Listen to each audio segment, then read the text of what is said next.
4 years in the making. Can you sum up what this means to you and to English cricket? To me and to the team and everybody who's been involved over the last 4 years, it means absolutely everything. The planning, the hard work, the dedication, the commitment, and the little bit of luck today really did get us over the line. It's been an absolutely incredible journey. To everybody around the country and around the world who has followed us and supported us, thank you so much. It's been phenomenal. Right from the very beginning of the tournament, all the way through, regardless of our performance, people believed because we believed. And I'm very thankful for that, and everybody is as well. What do you think, what do you hope that game will have done for the legacy in terms of English cricket in this country, participation? I certainly hope participation levels go up or continue to rise. I think the nature in which the game was played today was absolutely outstanding.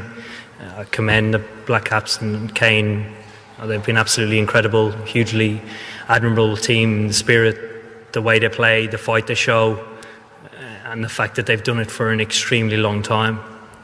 We're only newcomers to this, and we want to be as consistent as them come the next World Cup with aspirations like that. But to get over the line reaffirms everything that we've done over the last 4 years and justifies it as well. Do you feel quite emotional? I did earlier, yes.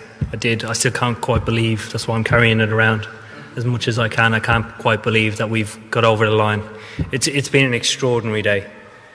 You guys watching, like, the most incredible game of cricket with nothing between the sides.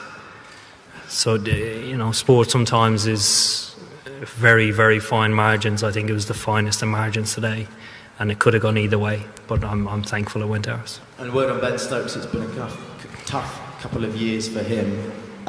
Was he your hero today, and how glad were you to see him come through that? To come through it is extraordinary.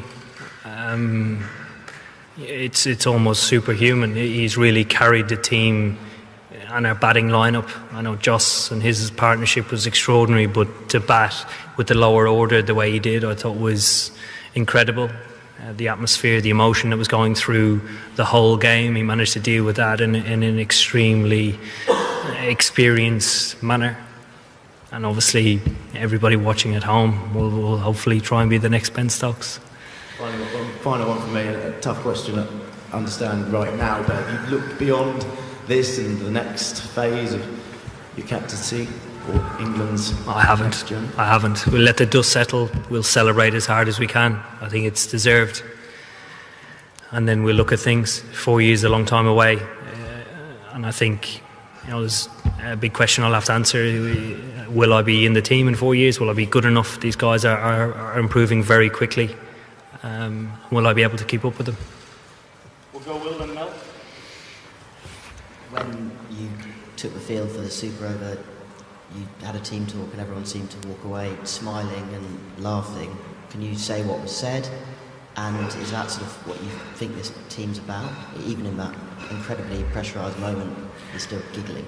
Yeah, I encouraged them to smile, laugh, enjoy, because it was such a ridiculous situation where there was quite a lot of pressure in that particular moment of the day, never mind the rest of it. And the fact that it got to a Super Over and we had that to defend, it was a matter of trying to put smiles on the guys' faces to release a bit of tension, and guys responded brilliantly to that. We've worked extremely hard to get to the final, and to play in the Super Over at the end of an extremely draining day, it takes a huge amount out of you. So it was, remain calm, but make sure we enjoy this. Whether we win or lose, we've done incredible things. I guess on a similar theme, you said yesterday that you didn't know what you were going to say to the players before you took to the field. What theme did you go for, and what were you saying to Jofra in between balls when you kept going up to him? Yeah, this morning went pretty seamless. So it was a matter of reaffirming to trust the process and the fact that we are ready, emphasising that everybody's going to feel different on a day like today. It's uncharted territory for us, and I think everybody individually will feel and deal with it within their own way. and that's absolutely fine. You don't need to feel one way. You can feel it whatever way you like, and then crack on. And Joffre was pretty easy. He's an unbelievably talented player and has an unbelievable array and repertoire of balls to bowl. We were trying to keep it pretty simple and bowl Yorkers the whole time until he bowled that short ball. So it was just reaffirming what he was trying to do the whole time and that he was doing a great job. Going back to what we were saying earlier about the legacy from this game, there would have been millions of people watching the game on terrestrial TV this afternoon. Do you hope that that's the dramatic nature of the game will help reconnect, if you like, a lot of people in the country with the game of cricket? I hope so, particularly given the time it finished. Obviously today's a big day of sport with Wimbledon and Silverstone GP going on, but I think, Sunday evening people normally settle in for a little bit of David Attenborough or some random film that's on, so I hope they were tuned into the cricket. Eoin, when did you know that the Super Over would be settled on boundary scored if it was a tie? When we took the field, I asked what would happen, because we sat in a meeting pre-tournament, and then when it got close to the chase we started refreshing our minds whether it was going to be a Super Over or not, and then communication from Aliam Dar up to the changing room before we batted, and then reaffirmed when we went out the field. And could there be plans for a victory parade now? I know you probably weren't planning it before, but could there be? I've got no idea. That's not much. I take the bus through London. It doesn't bother me. If there is one, well, I'm just delighted to win. Is Ian and Rory? When those runs overthrows came off Ben Stokes' bat, and it looked as though that might have been the winning moment, the camera panned to your face, and there obviously were a lot of conflicting emotions. Can you explain what you were thinking at that moment?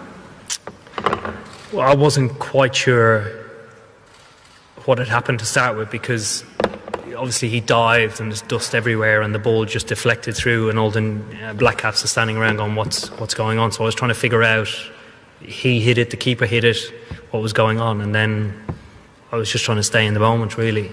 I wasn't celebrating. It's not something that you celebrate or cheer. Well, I don't, because that could be us on the other side of it. And there's margins like that today that we spoke about. We've spoken about that just chatting on the outfield, the finest of margins today of, guys ducking balls when they could have scored, or different case scenarios, stealing runs where guys should have stopped them. It really does emphasise you need to be on top of your game. Eoin, can you talk us through how calm or not calm you were in that last half hour, say, when the chaos was unfolding, and in particular as a captain, I guess your most important choice in the end was who to send out as batsman and to give the last over to in the Super Over, just the clarity of those decisions around. Yeah, probably the last 10 minutes of it were worse than the 20 minutes leading in. Getting that tight and losing a game like that is sometimes the worst. But I think the clarity in the decisions came down to could Ben continue to bat? Did he have the energy to do it? And then the matter of taking into account what end they might choose to bowl from, doing a right and left hand combination, and who was best for that.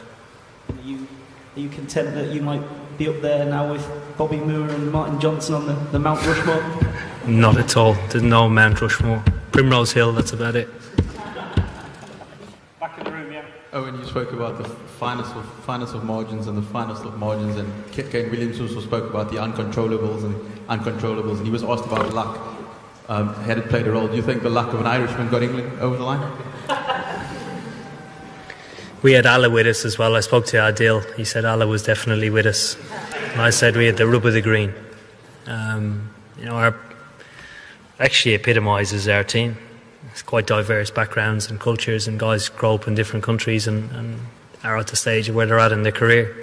But to actually find humour in the situation that we were in at the time was pretty cool.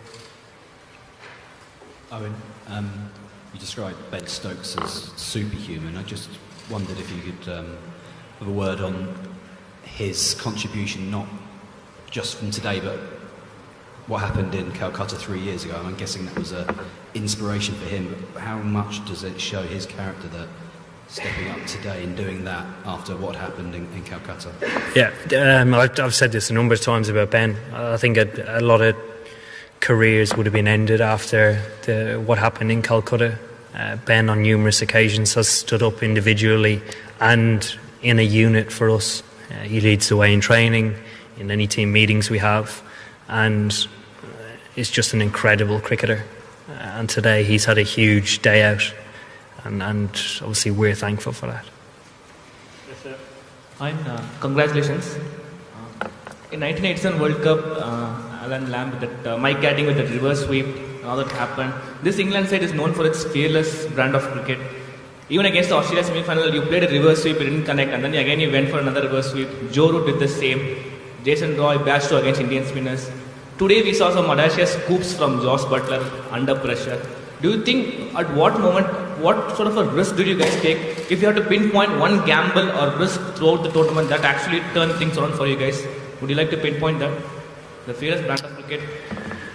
I think the biggest risk for us throughout the tournament is actually not playing an aggressive or positive brand of cricket. That's the biggest risk for us. We did it in one game in particular against Sri Lanka, and it cost us the game. So that would be our biggest risk, not staying true to what we believe works. Yes, sir. Congrats on your victory today. You mentioned the many twists and turns throughout the game that could have defined it. In the finish, it was essentially tied twice. If you put yourself in Kane Williamson's shoes, do you think the boundary rule is a fair way to decide a World Cup final? If you could give me an alternative, I'd be able to compare the both, but I can't think of an alternative at the moment. The rules were obviously set out a long time ago, and we have no control over them. Stefan at the back. We'll take two more after that as well. Owen, there's a nice story involving George Cohen and Ben Cohen. George played for England's men in the final, Ben in 2003, where George told Ben, there's not many games where your life will change forever. Do you realise that your life has just changed forever, or if not, how long might that take to sink in? I'm not sure it has. I hope it hasn't changed that much. I enjoy my life. I lead quite a quiet one, so I hope it hasn't changed too much. I'd love it to change for everybody else who wants it to change, but I enjoy my life. Take a couple more. Just here on this side, yeah.